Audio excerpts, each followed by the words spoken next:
Hello everyone, this is Aprazita from evidyarthi.in. So let's start the question answers of your chapter number 7, Civilizing the Native and Educating the Nation. तो चलिए से जल्दी से question answers कर देते हैं, बड़े सरल हैं.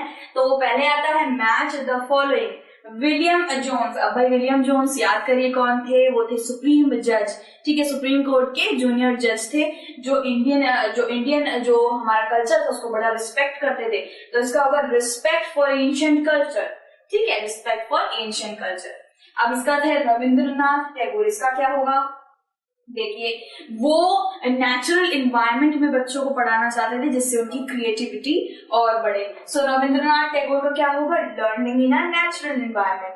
Thomas Macaulay. अब थॉमस मैकॉले कौन थे भाई, थॉमस मैकॉले एक ब्रिटिश जो कंपनी थी, जो ब्रिटिश एम्पायर था उसके अंदर उनकी बहुत बड़ी उपाधि थी, और वो हमारे ईस्टर्न एजुकेशन, हमारे ईस्टर्न इंडियन एजुकेशन को आने नहीं देना चाहते थे. चाहते थे कि यूरोपियन एजुकेशन इंडिया में लागू हो. तो इसका क्या होगा, प्रमोशन ऑफ इंग्लिश एजुकेशन. उन्होंने क्या करी थी, इंग्लिश एजुकेशन की प्रमोशन करी थी. ठीक है, फिर आता है हमारा महात्मा गांधी जी. महात्मा गांधी जी वेस्टर्न एजुकेशन के क्या थे, खिलाफ थे. तो क्रिटिकल ऑफ इंग्लिश एजुकेशन. अब क्रिटिकल का मतलब क्या होता है, जहां पे क्रिटिकल आ जाएगा ना, उसका मतलब होता है कि कोई इंसान किसी चीज के बारे में गलत बोल रहा है या उसकी जो व्यूज हैं वो अच्छे नहीं है उसके बारे में. जो हमारे महात्मा गांधी थे उनके व्यूज इंग्लिश एजुकेशन के खिलाफ थे, अच्छे नहीं थे. सो इसका होगा critics of English education. And पाठशाला में कौन पढ़ाते थे दोस्तों, पाठशाला में गुरुज पढ़ाते थे. ठीक है, पाठशाला में गुरुज पढ़ाते थे. सो इसका क्या होगा, गुरुज. ठीक है, तो इसी के साथ हमने फर्स्ट जो था क्वेश्चन वो पूरा कर लिया. अब आता है स्टेट वेदर ट्रू और फॉल्स. पहला पढ़ते हैं दोस्तों, James Mill was a severe critic of the orientalists. अब भाई फिर से वही क्रिटिक्स वाला वर्ड आ रहा है. क्रिटिक्स का मतलब मैंने बोल दिया कि गलत सोचना या विचारधारा वो अच्छी नहीं है उस चीज के बारे में. तो जेम्स मिल जो थे,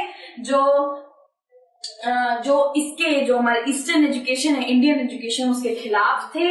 तो क्या ये सत्य है, हाँ ये होगा ट्रू. ठीक है, बी आता है the 1854 dispatch on education was in favor of English being introduced as a medium of higher education in India.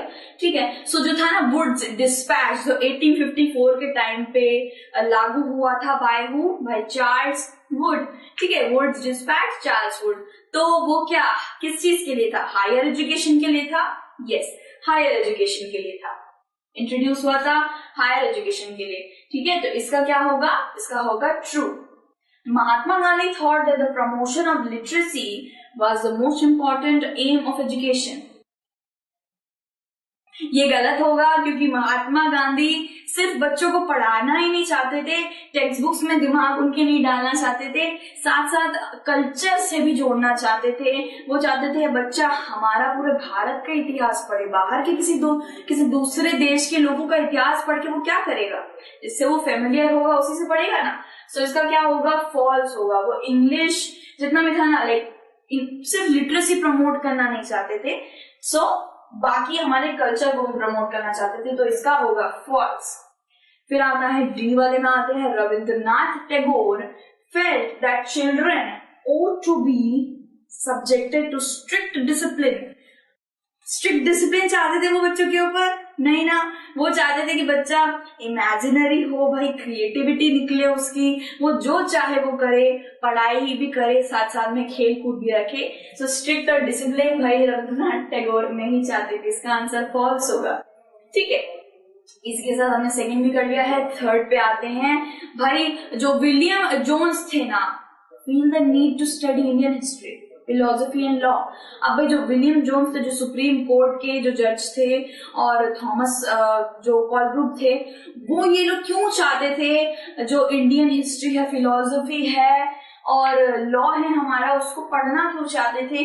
ठीक है, और उसको क्यों चाहते थे कि वो लागू हो. तो इसका क्या होगा, he felt the need to study Indian history, philosophy and law because Only these texts could reveal the idea and laws of Hindu and Muslim, and only a new study of these texts could reform the basic future development of India.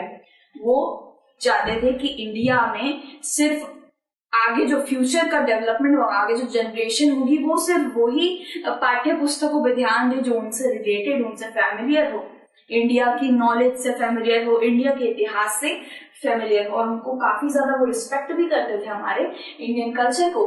फिर आता है fourth वाला जो है, why did James mill. James मिल और Thomas Macaulay जो थे वो ये क्यों सोचते थे कि यूरोपियन एजुकेशन ही एसेंशियल है, यूरोपियन एजुकेशन ही इंपॉर्टेंस ही रखती है और वो इंडिया में आनी चाहिए। Both James Mill and Thomas Macaulay saw India as an uncivilized country that needed to be civilized. For this purpose, European education was essential. They felt that knowledge of English would allow Indian to read some of the finest literature of the world. अब यहाँ पे ये बताया गया है कि जो Thomas Macaulay थे ना और जो जेम्स मिल थे, वो आप जानते हैं इसके अगेंस्ट थे। तो वो क्या चाहते थे, वो पहले से इंडिया को भाई अनसिविलाइज मानते थे। वो सोचते थे कि यूरोपियन, जो हम यूरोपियन भाषा और सब्जेक्ट ले आएंगे तो उससे भाई बच्चे बहुत ज्यादा सिविलाइज हो जाएंगे और हमारा लिटरेचर, फाइनेस्ट लिटरेचर पढ़ पाएंगे। उन्हें लगता नहीं था कि हमारा फाइनेस्ट है, उन्हें लगता था अपना ही फाइनेस्ट है। तो फाइनेस्ट लिटरेचर पढ़ पाएंगे और यूरोपियन एजुकेशन से बहुत कुछ हासिल कर पाएंगे। Make them aware of developments in western science and philosophy. Teaching of English could thus be a way of civilizing people, changing their taste and values. अब यहाँ पे बताया है कि उससे वो डेवलप होते, साइंस फिलोसफी के बारे में जानते और सिविलाइज हो पाते, उनका टेस्ट भी बदलता, वैल्यूज भी बदलती और उनका कल्चर भी बदल देते। ठीक है, सो इसलिए एसेंशियल, वो खुद ही एसेंशियल मानते थे। ठीक है, सो क्वेश्चन नंबर 5 है कि जो महात्मा गांधी थे वो बच्चों को हैंडीक्राफ्ट क्यों पढ़ाते थे। हैंडीक्राफ्ट, अब हैंडीक्राफ्ट में मैं आपको एग्जांपल देती हूँ। उन्हें होता था चरखा एंड उसके ऊपर सूतना, लाइक जो होता है नहीं, काटना यानी कि कॉटन चलाना, देन उसके ऊपर खादी बनाना, देन अलग अलग तरीके के फैब्रिक से कपड़े बनाना। सो हैंडीक्राफ्ट यानी कि जो आर्टिसन एंड हैंडीक्राफ्ट, बहुत सी चीजें जो इंडिया में चलती थी, बाहर के देश नहीं करते थे भाई, बाहर के देश इंडल्ज ही नहीं थे इसमें, इंडिया में ही बहुत मारुति मिलेंगे आपको। सो उसमें वो बच्चों को क्यों टीच कराना चाहते थे। Mahatma Gandhi wanted to teach children handicraft because only then they would be able to know how different things were operated. ठीक है, this would develop their mind and then capacity to understand. अब यहाँ पे क्या बताया है कि महात्मा गांधी चाहते थे कि वो अपने कल्चर से जुड़े रहें, अपने कल्चर से जुड़े, वो जाने कि इंडिया में भाई बहुत भिन्न भिन्न तरीके की चीजें हैं, डिफरेंट तरीके की चीजें हैं, उससे वो अपने माइंड जो कैपेसिटी है उसको डेवलप करे और हमारी चीजों को भी समझे और सीखे।